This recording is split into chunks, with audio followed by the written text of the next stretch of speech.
الحمد لله نحمده ونستعينه ونستغفره ونستعينه ونستغفره ونؤمن به ونتوكل عليه ونعوذ بالله من شرور أنفسنا ومن سيئات أعمالنا من يهده الله فلا مضل له ومن يضلله فلا هادي له وأشهد أن لا إله إلا الله وحده لا شريك له وأشهد أن سيدنا وسندنا وحبيبنا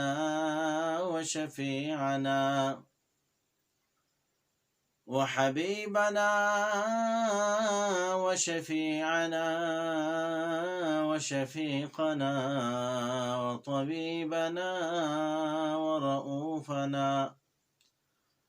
وطبيبنا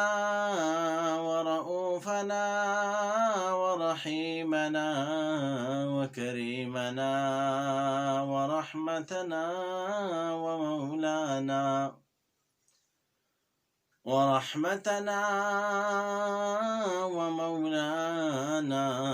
وأعلانا وأجلانا وأخشانا وأتقانا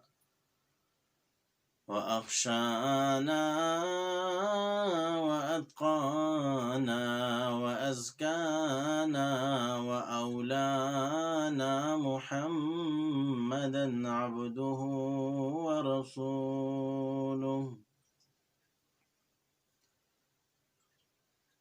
أما بعد فأعوذ بالله من الشيطان الرجيم بسم الله الرحمن الرحيم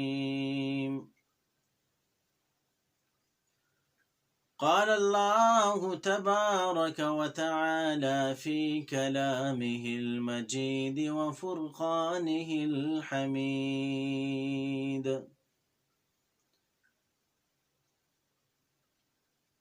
كل نفس ذائقة الموت وقال تعالى في مقام آخر كل شيء هالك إلا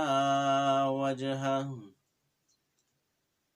وقال تعالى في مقام آخر كل من عليها فان ويبقى وجه ربك ذو الجلال والإكرام وقال تعالى في مقام آخر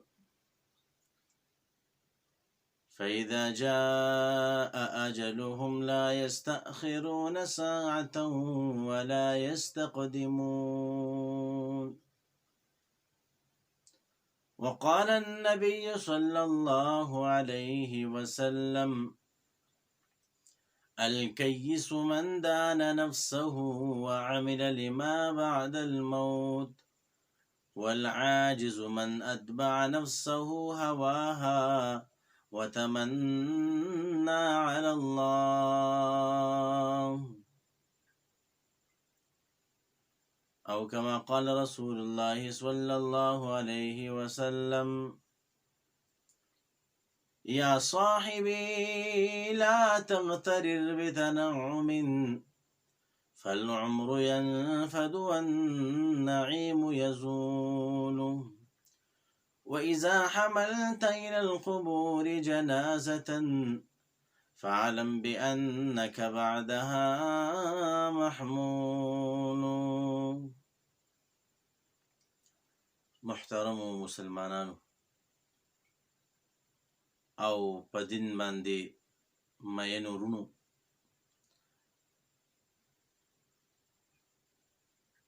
ما ستاسو د وړاندې د الله رب العزت د کلام نه یو څو آیاتونه ولوستله. دغه رنګې د نبی علیه الصلاة والسلام حدیث مبارک مې ستاسو د وړاندې پیش کړو. محترمو، د کوم وخت نه چې دنیا پیدا ده او دنیا ته چې کوم اول انسان راغلی دی، نو هم د هغې وختونو نه بیا په انسان باندې د مرګ حالات هم شروع شوي دي چې د انسان به د دنیا نه واپس ځي. په دنیا کې انسان همیشه وخت نشي تیرولی چې همیشه د فاره به انسان په دې دنیا کې یو دلته به اوسیږي او دا به نه ځي، نه به وفات کیږي. الله رب العزت سورة الانبیاء 18 سپاره ده، هغې کې فرمایي وما جعلنا لبشر من قبلك الخلد افإن مت فهم الخالدون كل نفس ذائقة الموت. مونږ ستا نه وړاندې د هیڅ یو انسان دپاره همیشوالی او د همیشه زندگی نه ده ګرځولي چې همیشه دپاره به دې دنیا کې اوسیږي او په هغې باندې به مرګ نه راځي. افإن مت فهم الخالدون، آیا که ته وفات شې مړ شې نو آیا دوی به همیشه وي؟ نه، داسې نه ده. کل نفس ذائقة الموت، هر نفس چې کوم دی دا د مرګ څکونکی دی، په هر نفس باندې به چې کوم دی مرګ راځي. همیشه دپاره چې کوم د دنیا کې اوسېدل لا نشته.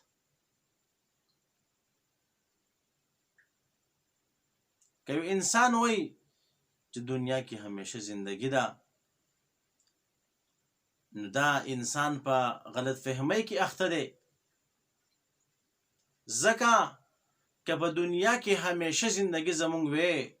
نو بیا به هغه خلک په دنیا کې اوسېدلی همیشه به وي کوم چې د الله پاک محبوب خلک وو، الله رب العزت ته نږدې خلک وو. هغه څوک وو؟ هغه انبیاء کرام وو. دغه رنګې که په دنیا کې همیشه زندگی وي، همیشه څوک اوسېدلی، بیا به هغه صحابه کرام په دنیا کې همیشه وي، په دنیا کې به همیشه اوسېدلی.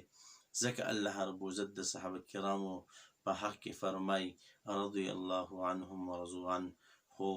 حالانکه صحابه کرام هم دنیا کې همیشه نه دي پاتې شوي. دغه رنګې که موږ وګورو تابعینو زمانه دا هم بهترینه زمانه وه، دغه رنګې تبع تابعین دا هم بهترینه زمانه وه. دې خلک بهترینو، نن هغه خلک دنیا کې نشته دی. نو محترمو زما او ستا په دنیا کې هغه اوسېدلو هم همیشه نشته دی. یو زنانه د زنانه د هغه یو ماشوم بچی دی، یو، او هغه ماشوم بچی د هغه زنانه د الله پاک د طرفه د هغه ماشوم مر لېږلی شوی، هغه وفات شو. دا زنانه ډېره زیاته پریشانه ده، ډېره زیاته خفه ده چې یو بچی مې دی، هغه یو بچی مې د دنیا نه لاړو، زما هغه یو بچی هم چې کوم دی وفات شو، زما خو په دنیا کې چې کوم دی څوک پاتې نه شول، زما خو څوک اسره نشته دی. زنانه ډېره زیاته خفه ده، ډېره زیاته پریشانه ده. محترمو، په دې کې دا یو حکیم ته راغله او ورته وایي زما هغه بچی چې کوم دی هغه ژوندی کول غواړي، زما بچی چې کوم دی واپس کا، ځکه زما بچی خو نشته دی او د دنیا نه تللی دی، دغه یو بچی مې و. هغه حکیم هم جي هغه ډېر هوښیار و، ډېر پوه و. هغه ورته وایي داسې کار وکړه، ماله په دې کلي کې وګرځه، د داسې کورونه ماله اوبه راوړه چې په هغې کې مړی نه شوی، یا د داسې کور نه چې کوم دی اوبه راوړه چې په هغې کې مړی نه شوی. زنانه وایي دا خو اسانه خبره ده، داسې کور به پیدا شي چې په هغې کې مړی نه شوی، دا خو دنیا کور نه وي. یو کور ته ورله، ورته وایي چې ستاسو که مړی چېرته شوی دی؟ او بلکل، څوک ورته زما نیا وفات شوې ده، څوک وایي زما نیکه وفات شوی دی، څوک ورته زما پلار وفات شوی دی، څوک وایي زما مور وفات شوې ده، څوک څه ناڅه چې کوم دی چا په کور کې غم شوی وي نو بس هغه یو کور نو بس کېږي چې د دې نو خو به نشي مړی ځکه چې د دې خو مړی شوی دی تر دې په دغې ټول خلکو باندې وګرځېدله په ټول کورونو باندې وګرځېدله خو په هر کور کې چې کوم دی مړی شوی دی هر کور کې څه ناڅه غم راغلی دی هغه زنانه تر دې چې مایوسه او نا امیده چې کوم دی واپس شو راغله هغه حاکم صاحب ته وایي چې ما خو داسې کور ونه موندو چې په هغې کې مړی چې کوم دی نه شوی نو هغه حاکم صاحب ورته ویل همدغه وجه ده چې تا داسې کور ونه موندو چې په هغې کې مړی نه دی شوی نو دغه رنګې چې کوم دی دا مرګ په هر چا باندې راغلی دی په هر چا باندې چې کوم دی راځي به نو د دې نه خلاصۍ چې کوم دی نشته دی چې یاره مرګ به چې کوم دی نه راځي نو که به ستا بچې باندې مرګ راغی نو دا څومره ناشنا خبر نه ده نو محترمو په دې دنیا کې زمونږ همیشه اوسېدل نشته چې موږ به همیشه دپاره دې دنیا کې اوسېږو د دې دنیا نه چې کوم دی یو وارې تلل دي یو وارې چې کوم دی آخرت طرف ته ورتلل دي چې موږ آخرت طرف ته چې کوم زندګي ده هغې دپاره تیاري وکړو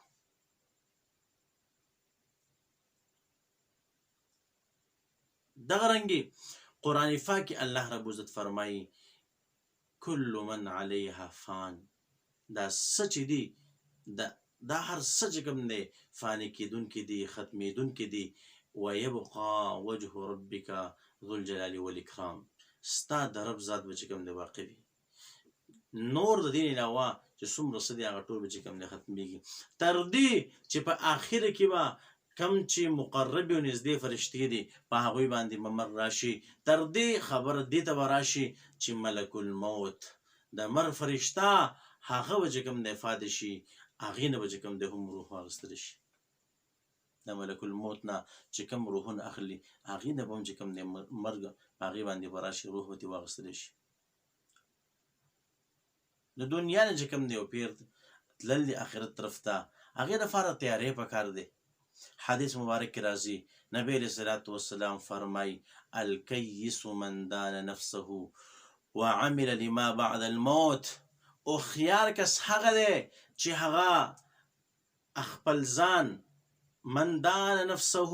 خپل ځان کنټرول کړي وعمل لما بعد الموت او د مر نفس چې کوم زندګي ده د هغې دپاره تیاری شروع کړي دا هوښیار انسان دی چې خپل ځان د خواهشاتو نه خپل ځان د ګناه نه کنټرول کړي د هغې نه ځان وساتي آخرت دپاره چې کوم د تیاری شروع کړي د مر نفس زندګۍ دپاره تیاری شروع کړي نبي علیه الصلاة والسلام فرمایي دا انسان هوښیار دی والعاجز من اتبع نفسه هواها وتمنى على الله قمقل انسان بیوقوفه انسان هغه دی چې هغه خپل نفس چې کوم دی په خپل خواهشاتو پسې روان کړي او بیا وتمنى على الله د الله پاک د تمناګانې هم کوي ارزوګانې هم کوي چې الله پاک بخښونکی مهربانه ذات دی الله پاک به ما وبخي نو محترمو که څرنګې الله پاک بخښونکی مهربانه ذات دی خو الله پاک قهار ذات هم دی الله پاک جبار ذات هم دی الله پاک زورور ذات هم دی نو محترمو چې کوم دی مونږ خو به امید لرو د امید سره سره به چې کوم دی مونږ عمل هم کوو د الله پاک نه به چې کوم دی یره کوو آخرت طرف ته هغې لپاره به چې کوم دی تیاری کوشش کوو دغه رنګ محترمو الله رب عزت قرآن پاک کې بل ځای فرمایي قل ان الموت الذي تفرون منه فانه ملاقيكم وای پیغمبره بېشکه هغه مرګ چې تاسو د هغې نه تښتئ تاسو د هغې نه تېښته کوئ فانه ملاقيكم بېشکه دغه مر ستاسو ملاقات کوونکی دی ستاسو سره به میلاویږي یو ورځ به چې کوم دی تاسو ته دا مر راځي تاسو به د دنیا نه ځئ ثم تردون الى عالم الغیب والشهاده بیا به هغه ذات طرف ته واپس کولی شئ کوم چې په پټو ښکار باندې پوهېږي فینبئکم بما کنتم تعملون هغه به تاسو ته خبر درکړي په هغه څه چې تاسو کوم عمل کوو که ما ورته ډېر د مر نه وتښتو اخوا لاړ شو دېخوا لاړ شو په دې تښتېدو هېڅ هم نه کېږي که موږ هر چېرته ځو چې زما او ستا ټایم پوره شو زما او ستا وخت پوره شو محترمو په خپل وخت باندې مر راځي مر چې کوم دی نه وروسته کېږي نه مخکې کېږي الله رب عزت قرآن پاک کې فرمایي 11مه سپاره کې الله رب عزت فرمایي دغه رنګې 8مه سپاره کې هم راځي فاذا جاء اجلهم لا یستأخرون ساعة ولا یستقدمون. چې کله د چا هغه نیټه هغه مرګ مقرر هغه وخت راشي نو بیا چې کوم دی یو ساعت نه دی وروسته کېږي نه مخکې کېږي. داسې به نه وي چې ورېږه دا پلان کې چې کوم د تیارې کوي د مرګ دپاره چې کوم دی دله یو ورځ دې مقرر کړی شي، دل دې یو 2 ورځې مقرر کړی شي، دل دې یو میاشت مقرر کړی شي، دل دې یو کال مقرر کړی شي. نه، بس بیا چې کله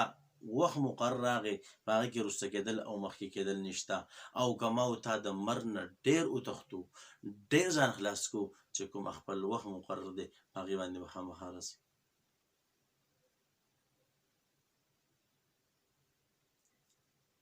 د حضرت سلیمان علیه السلام د هغې په باره کې راځي د هغې په مجلس کې یو کس ناست دی. مجلس کې یو کس ناست دی، داسې یو څوک راغی او دې مجلس کې دې کس ته داسې ناشنا او حیران حیران ګوري. دا کس ډېر سخت ویرېدو چې دا څوک ناشنا راغلی دی او ما ته داسې ناشنا او داسې حیران حیران راته ګوري، څه مسله ده؟ څوک چې هغه مجلس ته راغلی و هغه لاړو. هغه څوک و؟ هغه ملک الموت د مرګ فرشته و او په دغې مجلس کې دې کس ته حیران حیران او په ناشنا نظر سره یې کتل. دا کس چې کوم دی حضرت سلیمان علیه السلام ته فرمایي چې دا څوک راغلی و چې کوم دی ما دې داسې ناشنا کتله.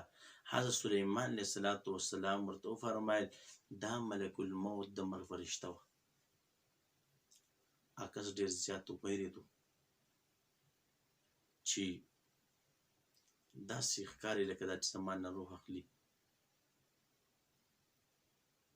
نو حضرت سلیمان علیه السلام ته دغه کس وایي دې هوا ته حکم وکړه چې ما د دې ځای نه چې کوم دی بل ځای چېرته لرې ویسي. حضرت سلیمان علیه السلام هوا ته حکم کوي چې دا د دې ځای نه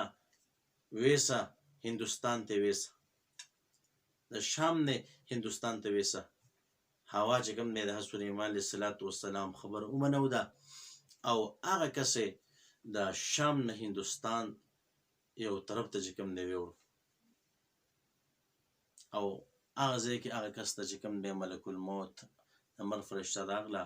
او د هغې نه روح واخیستلو. څه وخت پس دغه ملک الموت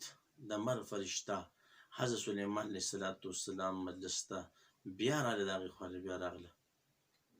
حضرت سلیمان علیه السلام ورته فرمایي وجدت عندي مذ ایام رجلا فنظرت الیه نظرا منکرا. یو څو ورځې مخکې زما سره یو کس موندلی و او تا ورته په ناشنا نظر سره کتله، حیران حیران دې ورته کتله. څه وجه وه؟ ملک الموت حضرت سلیمان علیه السلام ته فرمایي كنت أعجب منه أمرت بقبض روحه في ذلك اليوم بجزائر الهند وهو عندك بالشام. ما چې کوم دی د دې انسان نه تعجب کوو ځکه چې ما ته حکم شوی و چې دې انسان روح زه قبض کړم په هندوستان علاقه کې او نن چې کوم دی ستا سره په دغه ورځ کې په شام کې ناست دی او موجود دی نو دا به هندوستان ته څنګه ځي؟ ځکه هندوستان او شام کې خو ډېره غټه فاصله ده او په دغه ورځ کې په دغه ټایم کې لږ نږدې وخت کې د دې مرګ په هندوستان کې مقرر شوی، دا به دې ځای نه څنګه هندوستان ته رسي؟ نو ما په دې تعجب کوو چې کله وخت مقرر شو او ټایم راغی ګورم هندوستان کې عکس ماته موجود دی. بس الله پاک څه باندې جوړ کړه؟ عکس چې کوم دی سلیمان علیه السلام ته وایي هوا ته حکم وکړه چې ما د دې ځای چې کوم دی بل ځای ته ویسي. هغه شان چې کوم دی باندې جوړه شوه، عکس د هندوستان طرف ته یوړو او هلته د هغې نه چې کوم دی روح واخیستی شو. دغه رنګې تفسیر معارف القرآن هغوی لیکي، دغه رنګې چې کوم دی تفسیر ابن کثیر کې لیکي، دغه رنګې په حیات الحیوان کې چې کوم دی لیکي. وایي په مخکینو خلکو کې داسې یو زنانه وه او هغه زنانه د هغې حمل په خېټه باندې و او چې کله د هغې د ولادت وخت نږدې شو چې کله هغه ماشومه زیږوله نو څنګه ماشومه پیدا شوه نو د ده چې کوم هغه نوکر و هغې ته یې لاړ شه د پلانکي ځای نه مننه اور راوړه چې هغه نوکر څنګه بهر ته د کور نه راووتو بهر یو کس ورته ولاړ دی ورته وایي څنګه چل دی وایي دغه رنګې چې کوم دی زما دغه مالي کې یو ماشومه جینۍ پیدا شوه زه اور راوړم وایي دا واوره دا ماشومه جینۍ دا به د 100 کسانو سره چې کوم دی زنا کوي بدفعلي به ورسره کوي او بیا به دا د یو جولا د وجې نه مړه کېږي دا کس وایي دا کوم چې نوکر دی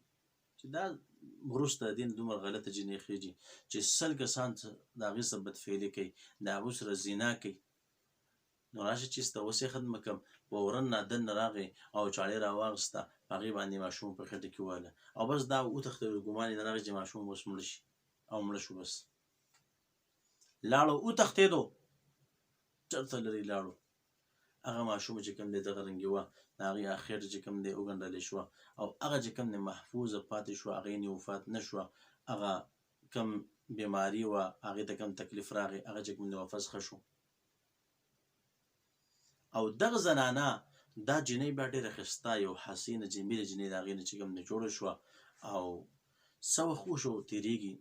هغه کس ډېر وخت پس چې کوم دی خپل علاقې ته واپس راتلو داسې چې کوم دی یو بوډۍ زنانه سره ملاقات وشو ورته وایي ما چې کوم دی په دې کلي کې چېرته د واده غم وکړم ما چې کوم دی زنانه وګوره ډېره ښه ده هغې ورته چې کوم دی یو حسینه جمیله ښایسته جینۍ وکتله او هغه جینۍ هم دقه جینۍ وه کوم چې د په چاړه باندې والو نو هغه جینۍ ورله وکتله نو د هغې سره ورله چې کوم دی نکاح وکړه چې نکاح وشوه نو وخت تېرېږي دغه کس دې جینۍ ته وایي چې ته څوک یې تعارف به کار دی که نه ته څوک یې دغه رنګې زه به خپل تعارف وکړم زه څوک یم په ما باندې مخکې څه حالات راغلي دي هغه جینۍ چې دې ته کوم حالات بیان کړل دغه داسې یو جینۍ ومه پیدا شومه بیا ماشومالي کې چې کوم دی یو کس په چاړه باندې ووهلمه او بیا د هغې نه پس چې کوم دی زه روغه شومه دې حال ته راورسېدمه هغه کس ورته وایي چې ښه دلته خو ما یو جینۍ په چاړه والوه نو بیا خو هغه ته که ته هغه جینۍ یې نو ستا په باره کې ما ته 2 خبرې شوي یو دا ده چې دا جینۍ به د 100 کسانو سره چې کوم دی زنا کوي دویم نمبر دا به د یو جولاد وجې نه مړه کېږي تا ورته وایي چې تا د 100 کسانو سره زنا کړې ده که نه وایي زناګانې مې ډېرې کړې دي خو تعداد درته نه دی یاد چې ما د 100 سره کړلې اوس مې کړې دا یو خبره خو رښتیا وختله دویمه ته به د یو جولاد وجې چې کوم دی مړه کېږې راځه زه یو ښایسته محل جوړ کړم یو بهترین محل جوړ کړم چې هلته جولا نوم نشان هم نه څنګه به ته جولاد وجې نه مړه کېږې یو ښایسته یو بهترین محل او داسې یو بهترین ځای ورله جوړ کړو هلته به دغه زنانه اوسېدله یو وارې چې کوم دی داسې په یو ځای باندې جولا روان دی هغه زنانه چې کوم دی وایي هغه جولاد داسې دی ته ما د دې سیز نه یېرې د دې سیز چې کوم دی نوم اخلي چې دې وجې نه به زه مړه کېږم نو بس په هغې باندې چې کوم دی لاس یا خپې چې کوم دی سره ښکودله هغې چې کوم دی هغه جولا یې مړه کړو چې مړ شو د هغې هغه دارې مارې په دې نوکونو کې چې کوم دی داسې په دې باندې ولګېدله تر دې چې دا ښځه بیماره شوه او د هغې د وجې چې کوم دی وفات شو نو الله رب العزت فرمایي اینما تکونو یدرککم الموت ولو کنتم فی بروج مشیده چېرته چې تاسو یئ نو مرګ به په تاسو باندې راځي اگر که تاسو په مضبوطو قلاګانې کوري نه خو مرګ به په تاسو باندې راځي د مرګ نه خلاصې نشته دی خامخا به مرګ راځي نو دغه زنانه چې هغه په یو بهترین محل کې یو ښایسته ځای کې چې کوم د خاوند سره اوسېدله محفوظ دی چې هلته د جولا نوم نشان نو خو یو ورځ چې کوم دی داسې حالات راغله چې دا جولان یې مقرر وه نو هم د هغې د وجې نه چې کوم دی هغه وفات شو نو محترمو مرګ واپس کېدونکی نه دی مرګ چې کوم دی یېرېدونکی نه دی مرګ ختمېدونکی نه دی دا به وي چې د دنیا زندګي وي نو مرګ به پکې ومي نو په دغه لحاظ سره محترمو موږ له چې کوم دی د مرګ دپاره د آخرت دپاره سوچ او فکر پکار دی موږ له آخرت دپاره چې کوم دی تیاری پکار دی محترم بهلول بادشاه، بهلول چې کوم دی هغې ته هارون رشید بادشاه مشهور بادشاه دی، تاسو یې پیژنئ، هر چا ته پته ده. هارون رشید بادشاه بهلول ته یو مجذوب شان دی انسان دی، مجذوب یعنی ساده شان دی انسان، بهلول رحمه الله. هغې ته چې کوم دی هارون رشید یو پیر ورته داسې وایي، دا بهلول د هغې هغه محل ته لاړو، د هغې ځای ته لاړو. نو هارون رشید بادشاه سره داسې امسا وه یا یو بل داسې څیز و، هغه ورسره وه، ورته وایي ای بهلوله وایي دا لښته د امسا واخله او که تا ته د خپل ځان نه څومره بېوقوف او قمقل انسان ښکاره شو هغې له دا ورکړه. مقصد دا و چې دا یو قمقل کس دی، یو ساده کس دی، بس نور څوک به دې نه اخوا، څو قمقل سادهګانې خو ده سره به وي. ډېره ښه ده چې هغه امسا یا بل څیز د هغې ته واخیستو، صحیح ده. څه وخت تېرېږي، زندګي تېرېږي، دغه هارون رشید بادشاه بیمار شو، په ده باندې بیماري راغله او ښه ډېر سخت بیمار شو. بهلول ورته راغی او ورته وایي بادشاه سلامت، وایي په دنیا کې چې تا چېرته ځې او تللی به دې نه مخکې، نو هلته به تا پوځ او لښکر به دې لېږو که نه، د هغه ځای انتظامات به دې کوله که نه، هغه ځای به دې چې کوو که نه چې دلته څه ښه حالات دي، بد حالات دي، دلته چې کوم دی اوبه شته که نشته، دلته موږ د نور سهولیات شته که نشته، هغه هر څه برابرول که نه، کوم کمې و هغه هم تاسو ویستو که نه. وایي او بلکل، وایي ته چې کوم دی اوس داسې یو سفر طرف ته روان یې چې کوم آخرت دی چې د هغې نه بلکل بېلته راتله نشته، بېلته بلکل بس یو پیر لاړې نو بیا لاړې، بیا به واپس نه راځي. د دنیا په سفر کې څوک لاړ شي بیا هم بېرته راځي، همیشه لپاره په هغې کې نه وي. لاړ شي یو سړی که سعودي ته ځي بیا راتلل دي، که یو سړی چې کوم دی چېرته هسې په چکر ځي هم راتلل دي، که څوک مزدورۍ ته ځي نو هم ځي بیا راځي، خو همیشه لپاره څوک هلته نه وي. نو ته خو اوس داسې ځای ته روانې چې هغه ځای چې کوم دی هغه د همیشه همیشه لپاره دی چې بیا د هغې نه واپس راتلل نشته دی.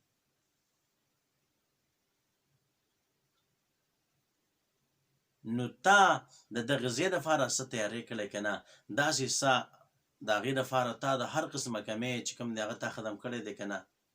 داسې خو ما نه کړل چې ما هر قسم کمې دی پوره کړی یو، هېڅ کمې دې نه یې پرېښودې. وایي دا ستا امانت واپس ته واخله، ځکه چې ته هغه بادشاه یې چې ته به چېرته به سفر باندې تلې، نو تا به چې کوم دی ځان د مخکې نه انتظامونه برابر کړه، مخکې نه به دې فوج لښکر ولیږو، هغه ځای حالات به دې معلوم کړه، او اوس چې د همیشه همیشه په سفر باندې روان یې د هغې دپاره تا داسې انتظام نه یې کړی، نو ته د ټول نه زیات بېوقوفه یې، ته د ټول نه زیات چې کوم دی غمقل یې، دا ستا امانت چې کوم دی واپس ته واخلې. کله چې هارون رشید بادشاه بلکل د بهلول دا خبرې واورېدله حیران شو، او هغه چې کوم دی په ژړا وژړل چې واقعي دا خبره خو صحیح ده. نو محترمو، هوښیار انسان هغه دی چې دا آخرت دپاره تیاری وکړي. د دنیا زندګي چې کوم دی د 2 ورځو زندګي ده، د 3 ورځو زندګي ده، پته نه لګي چې زموږ په دنیا کې منټ دی که 2 دي که ګنټه ده که 2 ګنټې دي که ورځ ده که 2 دي، هېڅ پته نه لګي، هر کله مرګ راتلی شي. محترم، حدیث مبارک کې راځي مثل ابن آدم وإلى جنبه 99 منية إن أخطأته المنايا وقع في الهرم حتى يموت. وی ابن آدم دا انسان پیدا کړی شو او د دې یو طرف ته یو کم سل مصیبتونه چې کوم دی هغه دې ته متوجه شول، لکه په دې کې دا خطر ده چې دا انسان دا به سکرین کوي، په دې انسان باندې به هارټ اټیک راځي، دا انسان به چې کوم دی څوک ولي، دا انسان به چې کوم دی د وزن راولېږي، دې انسان ته مختلف چې کوم دی بیماري راتلی شي. چې یو کم سل مصیبتونه دي د متوجي جدید وجنه مړ کېږي. او ان اخطأت المنایا وقع فی الحرم حتی یموته، که چېرې دا خطایان دا کم چې دته یو کم سل مصیبتونه دي که دا بد شول د دې نه انسان محفوظ شو په دې کې په یو باندې مړ نه شو نو سلم نمبر بوډاوالی دی او دغه بوډاوالي کې به دا انسان چې کوم دی بیا دنیا نه ځي. ځکه د بوډاوالي نه پس ځواني نه راځي، د بوډاوالي نه پس چې کوم دی ماشوموالي نه راځي. نو په دغه لحاظ سره بیا چې کوم دی سلم نمبر بوډاوالي هغې نه خلاصي نشته. نو محترمو چې انسان د په یو وخت کې یو کم سل مصیبتونو متوجي او بیا به کې آخري نمبر چې کوم دی سلم هغه به کې بوډاوالی دی. نو دی انسان چې کوم دی به څنګه بې فکره او دغه رنګې غافله کېدل پکار دی، بلکې دله چې کوم دی سوچ پکار دی، دله فکر پکار دی، دله چې کوم دی آخرت دپاره تیاری پکار دی.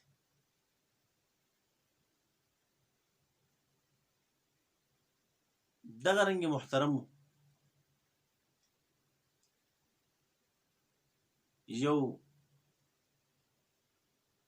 کس دی او هغه به چې کوم دی داسې کار کوو چې کله به یو کس ته لاړو او کله به بل ته لاړو بل داسې به یو کس تلو داسې نیکانو ښو خلکو ته به تلو ورته ویل چې که تا ته پته ولګېږي چې ستا نن د زندګۍ اخري ورځ ده د دې نفس چې کوم دی په تا باندې مر راځي نو ته به څه عمل کوې په دې ورځ کې. د هر چا نه مې دا تپوسونه کوله. مقصد دا و چې ما ته به هر سړی د خپل زړه عمل و چې زه به دا عمل کوم، بل وایي زه به دا عمل کوم، نو زه به په هغه عملونه په ځان کې راولم. نو چا ورته څه ویل چا ورته څه ویله په دې کې عبدالرحمن رحمه الله دا یو بزرګ دی دې ته راغی او دا خبره ورته وکړه که چېرې تا ته پته ولګېږي چې ستا د زندګۍ اخري ورځ ده په تا باندې مر راتلونکی دی ته د دنیا نه ځې نو ته به دې ورځ کې څه عمل کړي. عبدالرحمن رحمه الله داسې یو ناشنا جواب ورته وکړو ورته وایي زه به نن هغه عمل کوم کوم عمل چې ما پرون کو، زه به نن هغه عمل کوم کوم عمل چې ما بل پرون کو، زه به نن هغه عمل کوم کوم عمل چې ما میاشت مخکې کو، زه به هغه عمل کوم چې کوم عمل چې کوم ما مخکې کال مخکې کو، زه به هغه عمل کوم چې کوم عمل ما د دې نه مخکې همیشه کو. څه مقصد دی د کوم وخت نه چې زه په ښه بد باندې پوه شویم نو ما هره ورځ خپل ژوند او د زندګۍ اخري ګرځوله چې دا زما اخري ورځ ده بیا چې کوم دی د مرګ او ژوند پته نه لګېږي نو زه هره ورځ چې کوم دی برابر عمل کوم صحیح عمل کوم زه چې زما د سبانۍ ورځ پته نه لګېږي نو زه به چې کوم دی ما هغه زوړ عمل کوم. محترمو دا هغه نیکان خلک وو هغه بزرګان خلک وو هغه فکرمن خلک وو چې هغوی آخرت دپاره هر ټیم تیار وو. نن زموږ سهل دنیا کې نوتلی یو آخرت ته مشا کړل ده آخرت ته مېره کړی دی. د محترمو له پکار دی چې موږ خپل آخرت ښایسته کړو، آخرت دپاره چې کوم دی موږ تیاری وکړو، آخرت طرف ته چې کوم دی توجه وکړو. د دې وجې نه یو بزرګ دی بزرګ هغه بزرګو هغه فرمایي وایي ما ته هدایت الله پاک په څه نصیب کړو. هغه په دې خبره باندې چې یو ځل داسې روان یم په یو بازار کې یو کس دی واوره خرڅوي او دغه اواز کوي چې ای خلکو د هغه کس نه سودا وکړئ، د هغه کس نه څیز واخلئ د چا سرمایه چې هغه څیز دی بس که دا څیز ولې شو د هغې سرمایه ولې شوه که دا څیز ختم شو د هغې سرمایه ختمه شو. نو دا بزرګ وایي چې ما سوچ وکړو چې ګوره د دغه انسان سرمایه دغه واوره ده او که واوره ختمېدو څوک یې نه اخلي نو ولې کېږي به ولې کېږي د دې هغه سرمایه چې کوم دی خرابېږي ختمه کېږي. نو ما ویل چې راشه دا زندګي زما یو سرمایه ده، ژوند زما یو سرمایه ده، که دا ژوند زه په ښه طریقه باندې استعمال کړم او دا ژوند چې کوم دی په صحیح طریقه باندې استعمال کړم او دا ژوند چې کوم دی په ښه ځایونو کې خپل زندګي ولګومه په ښه کارونو کې ولګومه نو ما له به څه فایده راکړي. که داسې نه وي زما هغه سرمایه د زندګي د روان ده بیا چې کوم دی نقصان سره مخامخ کېدل.